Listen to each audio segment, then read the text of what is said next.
Everybody, it's Pastor Fox, and we're going to go ahead and keep reading through the Bible. This is Friday of week 16, so we are in 2 Samuel chapter 1 through chapter 4.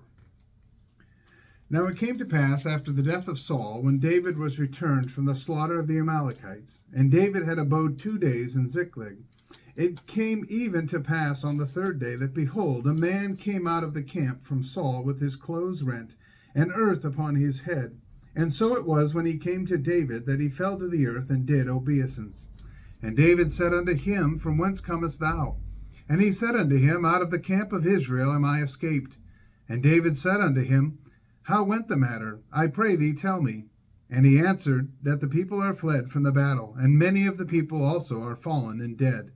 And Saul and Jonathan his son are dead also. And David said unto the young man that told him, How knowest thou that Saul and Jonathan his son be dead? And the young man that told him said, As I happened by chance upon Mount Gilboa, behold, Saul leaned upon his spear, and lo, the chariots and horsemen followed hard after him. And when he looked behind him, he saw me, and called unto me. And I answered, Here am I. And he said unto me, Who art thou? And I answered him, I am an Amalekite. And he said unto me again, Stand, I pray thee, upon me, and slay me. For anguish is come upon me, because my life is yet whole in me. So I stood upon him and slew him, because I was sure that he could not live after that he was fallen. And I took the crown that was upon his head, and the bracelet that was on his arm, and have brought them hither unto my Lord. Then David took hold on his clothes, and rent them, and likewise all the men that were with him. And they mourned and wept and fasted until even, for Saul and for Jonathan his son, and for the people of the Lord, and for the house of Israel, because they were fallen by the sword. And David said unto the young man that told him, Whence art thou? And he answered, I am the son of a stranger, an Amalekite. And David said unto him, How wast thou not afraid to stretch forth thine hand to destroy the Lord's anointed? And David called one of the young men, and said, Go near and fall upon him. And he smote him that he died. And David said unto him, Thy blood be upon thy head, for thy mouth hath testified against thee, saying, I have slain the Lord's anointed. And David lamented with his lamentation over Saul and over Jonathan his son. Also he bade them teach the children of Judah the use of the bow. Behold, it is written in the book of Jasher, The beauty of Israel is slain upon thy high places. How are the mighty fallen?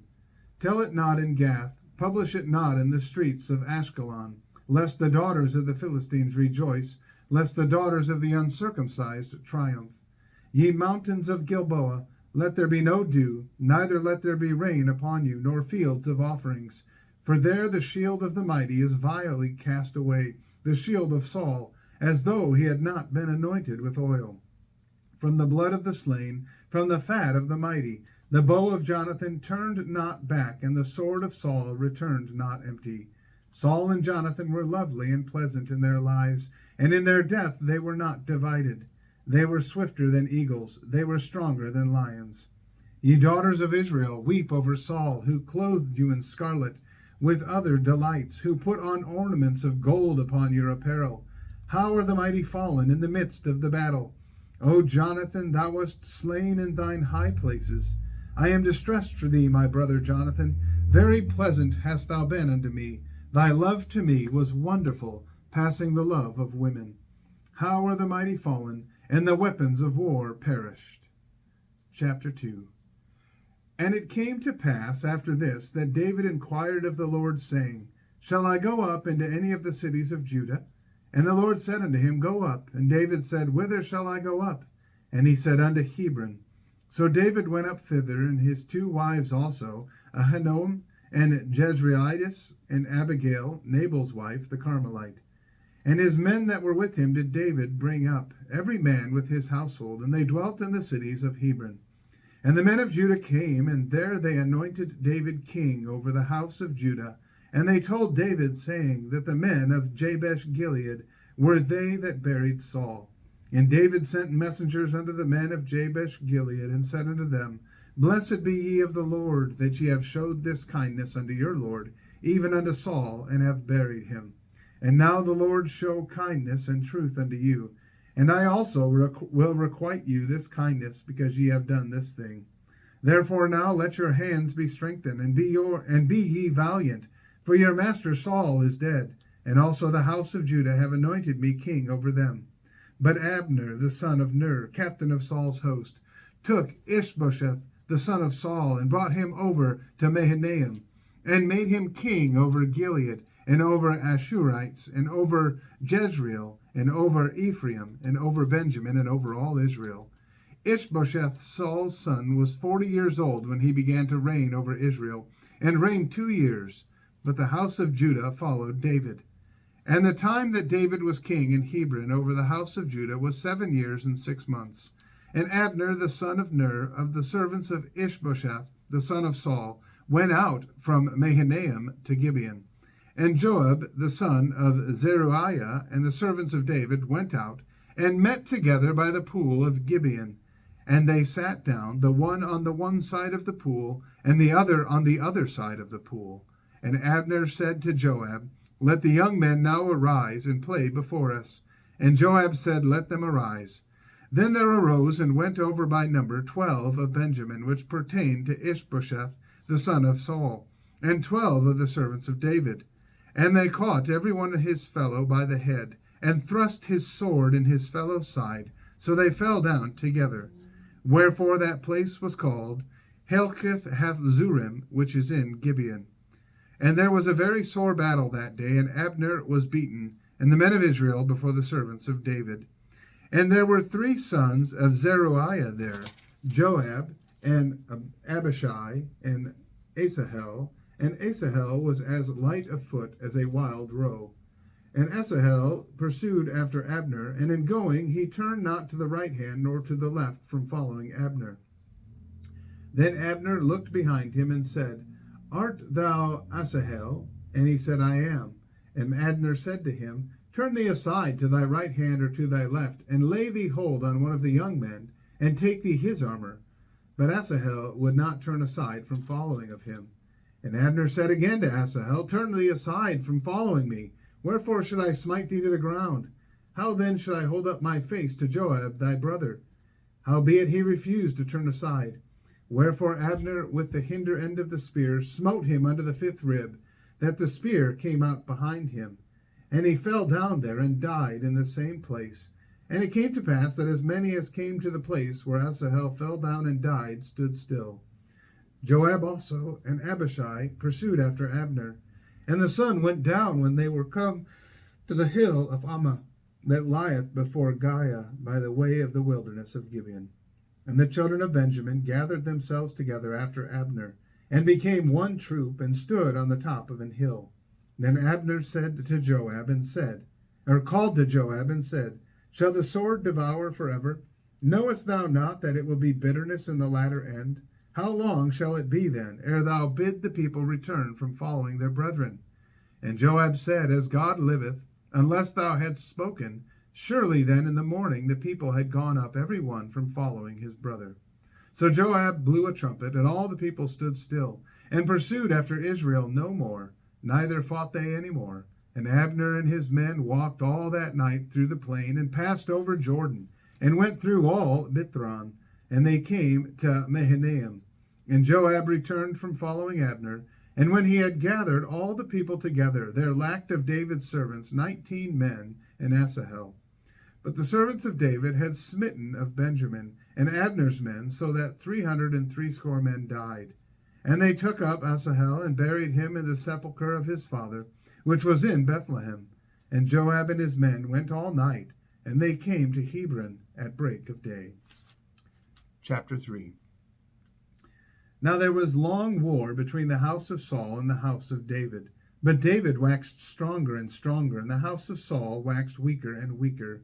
And unto David were sons born at Hebron, and his firstborn was Amnon of Ahinoam the Jezreelitess, and his second Chileab of Abigail, the wife of Nabal the Carmelite, and the third Absalom, the son of Maacah, the daughter of Talmai, king of Geshur, and the fourth Adonijah, the son of Haggith, the fifth Zephatiah, the son of Abital, and the sixth Ithream of Eglah, David's wife. These were born to David in Hebron.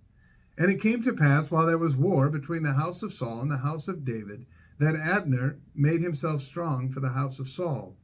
And Saul had a concubine whose name was Rizpah, the daughter of Aiah.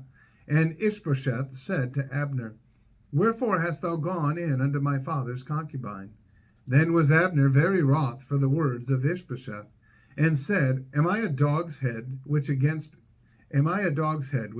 Judah do show kindness this day unto the house of Saul thy father, to his brethren and to his friends, and have not delivered thee into the hand of David, that thou chargest me today with a fault concerning this woman?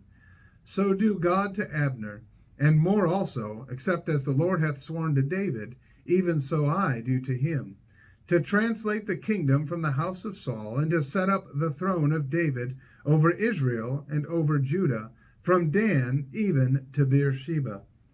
And he could not answer Abner a word again, because he feared him. And Abner sent messengers to David on his behalf, saying, Whose is the land? Saying also, Make thy league with me, and behold, my hand shall be with thee, to bring about all Israel unto thee.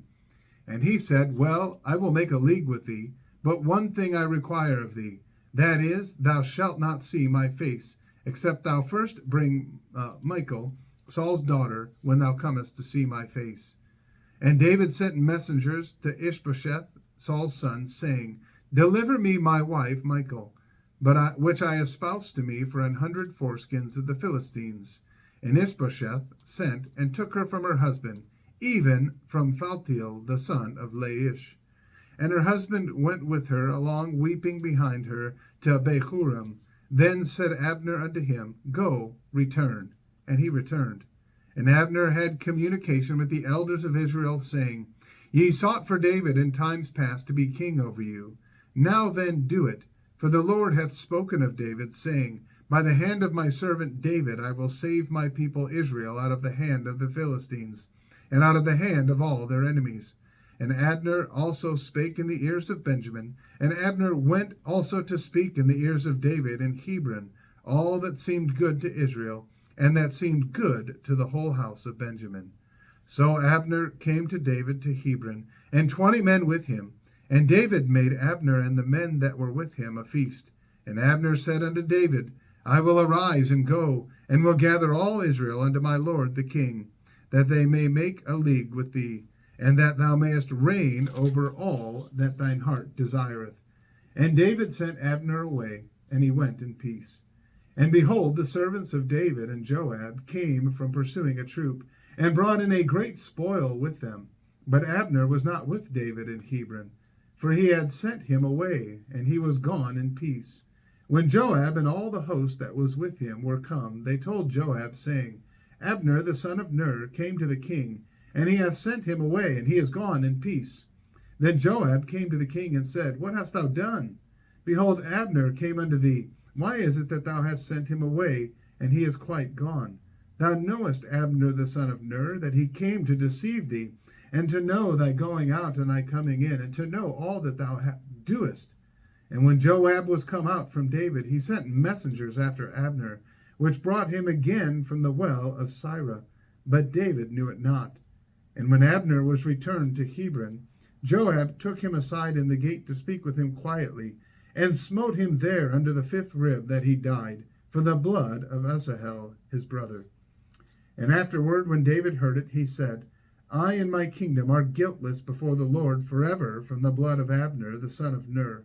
Let it rest on the head of Joab, and on all his father's house, and let there not fail from the house of Joab one that hath an issue, or that is a leper, or that leaneth on a staff, or that falleth on the sword, or that lacketh bread. So Joab and Abishai his brother slew Abner, because he had slain their brother Asahel at Gibeon in the battle.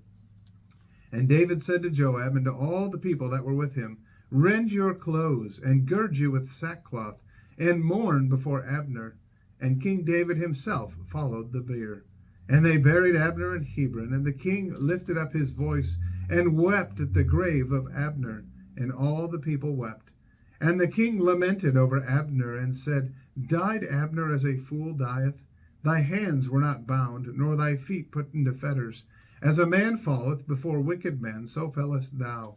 And all the people wept again over him. And when all the people came to cause David to eat meat while it was yet day, David sware, saying, So do God to me, and more also, if I taste bread, or aught else, till the sun be down. And all the people took notice of it, and it pleased them, as whatsoever the king did pleased all the people. For all the people and all Israel understood that day that it was not of the king to slay Abner the son of Ner. And the king said unto his servants, Know ye not that there is a prince and a great man fallen this day in Israel? And I am this day weak, though anointed king. And these men, the sons of Zeruiah, be too hard for me. The Lord shall reward the doer of evil according to his wickedness. Chapter 4. And when Saul's son heard that Abner was dead in Hebron, his hands were feeble, and all the Israelites were troubled. And Saul's son had 2 men that were captains of bands. The name of the one was Baanah, and the name of the other Rechab, the sons of Rimmon, a Beerothite, of the children of Benjamin. For Beeroth also was reckoned to Benjamin. And the Beerothites fled to Gittaim, and were sojourners there until this day. And Jonathan, Saul's son, had a son that was lame of his feet. He was 5 years old when the tidings came of Saul and Jonathan out of Jezreel. And his nurse took him up and fled. And it came to pass, as she made haste to flee, that he fell and became lame. And his name was Mephibosheth. And the sons of Rimmon the Beerothite, and Rechab the Baanah, went and came about the heat of the day to the house of Ishbosheth, who lay on a bed at noon. And they came thither into the midst of the house, as though they would have fetched wheat. And they smote him under the 5th rib. And Rechab and Baanah his brother escaped. For when they came into the house, he lay on his bed in his bedchamber, and they smote him and slew him, and beheaded him, and took his head, and gat them away through the plain all night. And they brought the head of Ishbosheth unto David to Hebron, and said to the king, Behold the head of Ishbosheth, the son of Saul, thine enemy, which sought thy life. And the Lord hath avenged my lord the king this day of Saul and of his seed. And David answered Rechab and Baanah his brother, the sons of Rimmon the Beerothite, and said unto them, As the Lord liveth, who hath redeemed my soul out of all adversity, when one told me, saying, Behold, Saul is dead, thinking to have brought good tidings, I took hold of him and slew him in Ziklag. Who thought that I would have given him a reward for his tidings? How much more, when wicked men have slain a righteous person in his own house upon his bed? Shall I not therefore now require his blood of your hand, and take you away from the earth? And David commanded his young men, and they slew them, and cut off their hands and their feet, and hanged them up over the pool in Hebron. But they took the head of Ishbosheth, and buried it in the sepulchre of Abner in Hebron. Well, I want to thank you again for listening to the end. I appreciate you as you go through this journey with me to record the reading of the Word of God from beginning to end. I want to encourage you to get into the Word of God each and every day. Find that time to set it apart and to just read and meditate on God's Word. I guarantee if you do that every day, it'll change your life. May God bless you and have a wonderful day.